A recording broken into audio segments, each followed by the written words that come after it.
Hey, Mitch. Mitch. Oh, Mitch. hey, whoa. Hey, Ed, sorry. Must have dozed off. Did I miss the show? No, you haven't missed anything. We're about to talk about a classic movie from 1984. Oh, what? Indiana Jones and the Temple of Doom? No. This one's got Kate Capshaw in it. Yeah, Indiana Jones and the Temple of Doom. Yeah, and no. The movie poster is even done by Drew Struzan. Yeah, Indiana Jones and the Temple of Doom, Ed. No, and it's got a giant snake in it. Yeah. Mitch. Oh, Ed, I'm so sorry. I must have dozed off. Did I miss the show? No. We're just about to start. We're going to be talking about Dreamscape. Well, Dreamscape. Oh, man, that is so weird. I had a dream about that. Or was it? Ah!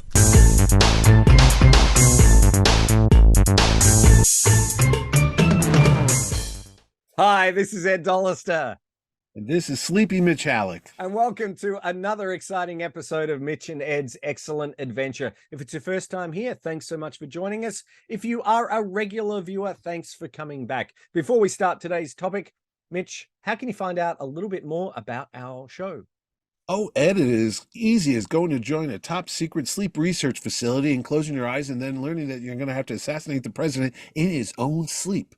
All you do is hit the subscribe button on the little thing below, and you too will be subscribed to Mitch and Ed's Excellent Adventure. Hit the notification bell, and you'll be reminded when we go on the next adventure, and hit the like button just for the heck of it.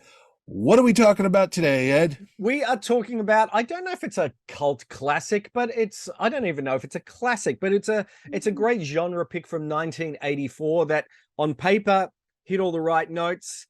It's 1984's A Dreamscape. Now, Mitch, I never saw this in the cinemas. I saw it on video. I know. I saw it on video maybe a few years after, probably about 87, 88. But did you see this in the cinemas?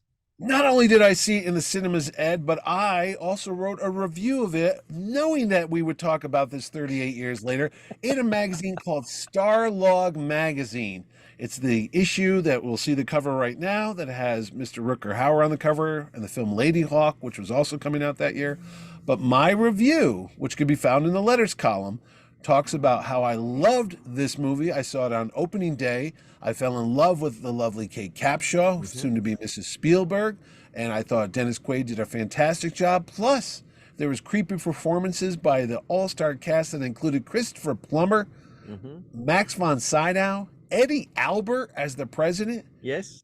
And here's a weird connection to our previous show, which was called Megaforce. The actor who plays the bad guy in this film, David Patrick Kelly. Yep. Warriors. And Warriors also featured Michael Beck, who was also in Megaforce. So it's a roundabout way, but there is a Megaforce connection if you think about it. He was the guy in Warriors that has the bottle that goes, "Warriors, come out and play, yay." That's him. That's And that's all we've got time for. That is fantastic. That's it. Good night, everybody. Actually, he has a very long career. He's actually still working. He is the cleaner in the John Wick movies. When John Wick kills a massive amount of people, he shows up with his crew and they get rid of all the dead bodies. So he's still out there and he's still working and he's still playing psychos. But anyway, yes, he is. That movie came out. It had a poster by Drew Struzan. The poster. It's funny in doing research for the show and remembering back. And we've obviously watched the movie. The poster is very Indiana Jones-esque. Hence my Indiana Jones outfit. It apart from Alex Quaid. I'm getting Alex Gardner. It wasn't Alex Quaid. No, was he in Total Recall? Who did sure, if you say Schwarzenegger play in? He was Quaid, wasn't he? Anyway, he was Quaid. That's another story for another time. Yes. Dennis Quaid playing Alex Gardner. He looked like Indiana Jones. There he is standing with a flaming torch. There was Kate Capshaw, and then there was a small child next to him that could have been Short Round. Yeah, that's right. And the poster was very Indiana Jones. Framed even the title, even though it wasn't the same sort of font, that bold font that came across like a it was the red and yellows of the. Oh, it was totally an Indiana Jones. I think I have the poster, to be honest with you. If I go digging through the Mitchie archives upstairs in the poster rolls. I have tons of movie posters, And which you I've can got to see in our say, episode about movie posters yes, from that's 3 years. absolutely right. Yeah. But I've got to say that the movie poster really wasn't a good representation. It was a beautiful poster, but it wasn't a good Yeah. representation of what the movie was about. I thought it was going to be a No. bit more of a fun action adventure movie, and it was a bit Uh-huh. more of a. It wanted to be a lot of things. It wanted to be a bit of a spy thriller. There was a bit Yeah. of Yeah. action. There was there's a bit of horror as well involved. Yeah. With the snake and everything. Yes. Yeah. Yeah. There was some, really fun special effects in there Oh for the yeah. time. They Yeah. had one of the children in the Dream Academy, we'll call it that, basically was having these fears. So Dennis Mm. Quaid goes into the dream to confront this character, which is a snake, and it's a fantastic stop motion snake. The people who Yeah. worked on that worked on some of the Phil Tippett Studios work as well. Yeah. So there's The some puppet. great stop animation. There's some Mhm. great, visual effects and everything like that. We can't forget George Wendt. George Wendt is in there too. From Yeah, from Cheers. Cheers. Yeah, yeah. So it's a really Well, interesting cast and an interesting concept. the funny thing is, there's 2 movie theaters where I grew up. The Showcase Cinemas would get all the really good movies. That was where you saw your Star Wars, your Raiders of the Lost Ark, your Superman 2, and all that. Yes. There was another cinema across town that the seats were horrible. Like you'd sit in it, they weren't cushioned. They'd only open like this. You'd have to sit erect like the whole time, like you're in parochial school. And if a movie played there, you just didn't want to go see it because, oh God, you didn't want to sit in those seats. Literally nightmares about those seats. That's how bad the theater was. Funny thing is, E.T. opened there, so I remember going to Oh. that theater. But this is where Dreamscape was playing, and you almost knew, like when they were booking movies, that if they had it in this theater, it wasn't going to be a good movie. But I went to see it because Kate Capshaw was in it, and I was a Dennis Quaid fan because he was also in The Right Stuff, Yeah, that was the which year was before, wasn't it? the year before when he played Gordon Cooper. So I was like, oh, he's kind of a cool guy. And he didn't kind of look like a little Harrison Ford. He could have been like a goofier version, a Mhm. bizarro world version of Harrison Ford. And then Kate Capshaw, who is, of course, Willie Scott in the big hit Temple of Doom that year. I'd only seen her prior in a movie called Best Defense, which was with Eddie Murphy and Dudley Moore, which was not a comedy, though it was supposed to be a comedy by William Hayek and Gloria Katz. Katz, yes. Yeah, they made that. So I went to see this, and I knew it was going to be a sci-fi thing. I think I did read about it in like Fantastic Films or Starlog, so I knew it was coming. So you got to remember, 84 was a jam-packed year. I think we've talked about that before. There's a lot of movies. It opens up with a really horrific nuclear nightmare, like a nuclear war, and you see the president's wife running towards him, and in the distance, they just drop the hydrogen bomb, whichever one of the bombs, and the flame wall just comes at her and incinerates her. And back in the day, in the 80s, that was like a constant fear. Oh my gosh! Remember the year before, the day after? Day after, yeah, I was going to say that was a real nightmare. I mean, everybody that lived back then was worried about nuclear annihilation, so that hit home. And then you're right. Then you started seeing these other stories, and you find out that the character of Alex, played by Dennis Quaid, has the ability to jump into dreams. He could actually go into your dreams and guide you and walk around and interact with stuff. And they have the basis of this movie is this old wives' tale that you can't really prove, but if you die in your sleep, you die in reality. If you die in your dreams. You die in your dreams, I mean, yeah, that you would die. So I always remember hearing that as a kid. So they have the ability to go into your dreams and they would murder you. So you're like, well, that's kind of cool because you could kill like heads of state and big corporations and stuff. And the plot comes about when Christopher Plummer, who you think's a good guy, but actually is this sinister fella, and Eddie Albert as the president. I remember that line, and Eddie Albert as the president. It's kind of like E.G. Marshall as the president in Superman 2. So it's like, really, Eddie Albert was kind of known for Green Acres and a lot of comedy shows. So to see him up there as the president, but he was playing like a Ronald Reagan character, an older guy, and he was having these horrific nightmares about nuclear war, and he wanted to do a peace treaty with the Russians. He wanted to have détente and bring down the weapons. And the CIA guys didn't want that because they were warmongers, and that was fueling the whole economy of the Cold War. So their plan was to kill the president. You're going to find that out later. Spoiler alert, we're going to spoil this movie. And it unravels. And like you said, they're trying to be a lot of things. They're trying to be an espionage film. They're trying to be a horror movie. It has a lot of similarities with the movie Brainstorm that had come out a couple years prior Yes, with with Natalie Wood. Natalie Wood, Christopher Walken. If we're talking similarities, No, Douglas Trumbull. I'm sorry. It was Douglas okay. Trumbull directed. It was the special effects guy. But there was a little similarity with dreams and such, and you can manipulate your dreams. But go ahead. What were you going to say? I was just going to say, later that year, 1984, A Nightmare on Elm Street, the same Nightmare on sort Elm of Street comes out. concept. Yeah, dreams were the big deal back then. And interestingly, Chuck Russell, who was the screenwriter on this, Yeah. ended up directing and writing Nightmare on Elm Street Part 3. Oh, well, there you go. These guys So- were a bunch of dreamers. Yep.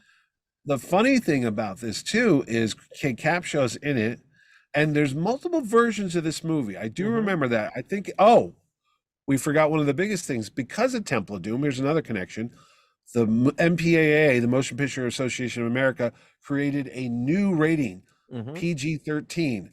Dreamscape is the second movie to bear that marker. It It was is. Red Dawn, Yeah. and then this one. And I remember that, PG-13. And then you did notice there was a little bit more violence in this film, a little Mhm. bit more sinister tones. And you're like, yeah, I could see this freaking you out if you were a kid.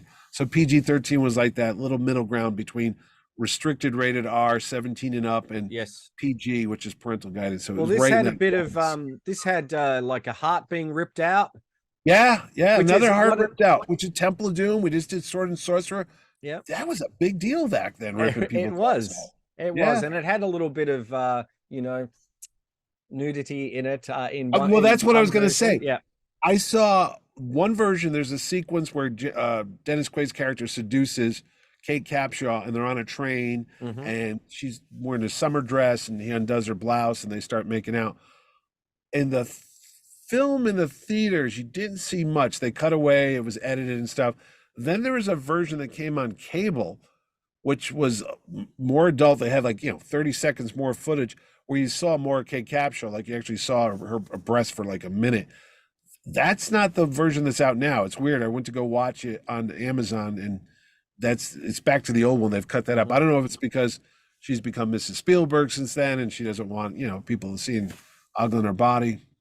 But it's not. Yeah, I don't think you can find any more. But I do remember there was a longer cut of this film, and the bad guy, Tommy, Yes. is like I mentioned, David Patrick Kelly. Cool dude. He was always on TV here. He was on like Spencer for Hire. Mhm. Whenever you saw him, you knew he was going to be playing a psycho dirtbag guy, a murderer, because that was like typecast for this kid. From Warriors to this movie, and on and on and on. But he was always the bad guy, and it was enjoyable for what it was. I don't think it's a very long movie. I don't even think it's a full 2 hours, maybe. But it moves along at a pretty good pace, and it was like a good.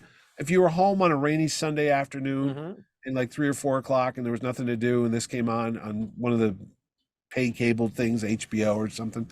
This was a fine movie to watch, and it was one of those throwaway movies from the 80s. I mean, we talked about before, like Buckaroo Banzai, and Mhm. even My Sword and the Sorcerer, and there's so many of these genre sci-fi movies that were coming out back then that I don't know. They all got greenlit. I don't know what the deal was. Everybody was just looking for fantasy Yes. films back then. I mean. Well, it was the sort of the hot thing, and trying to find the new up and coming big thing, yeah. actors as well. I don't think it was ever going to be a franchise. It was based on a novella, No. but The it was- it's music, a we pretty didn't mention that. self-contained. Sorry, the I said the music's done by Maurice Jarre, Boris Jar. Yeah. Who three-time actually Academy Award winner from like Lawrence of Arabia and Yep. Dr. Zhivago. And the director actually wanted an orchestral score, but Maurice Jarre sort of said, no, I think it needs to be an electronic type of score. Yeah, synthesized. to fit That's another with- 80s trope. Yeah, you hear that music and you go, oh boy, here we go. We're back in the 80s again. It's like Lady Hawk with that. Lady Hawk. You know what that was that Toto? We'll have to do Lady No, Hawk. wasn't it? Oh, hang on. What? It wasn't. It was Styx. It was some band Oh, that no, they did. Styx would have been cool. No, but no. you know what? Lady Hawk, that's the one thing. We're not doing Lady Hawk now, but that's No. one thing that takes me out of that movie is the music. Because I remember he's riding on a horse and it's that weird organ, electric guitar synthesizer like Thomas Dolby.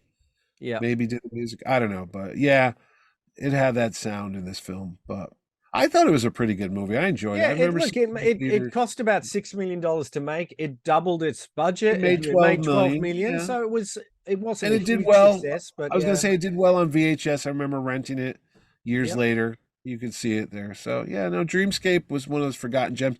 No merchandise whatsoever other than the Nothing. poster. I didn't even think there was a novelization. No, there was not. I mean, Yeah. apart from the original novel that it's based on, and Yeah, then it's yeah, very loosely based on it. You could yeah, buy there's the clamshell VHS that you can get. They've just released recently the Blu-ray collector's edition, yeah. which There's can also no there's no lunchbox.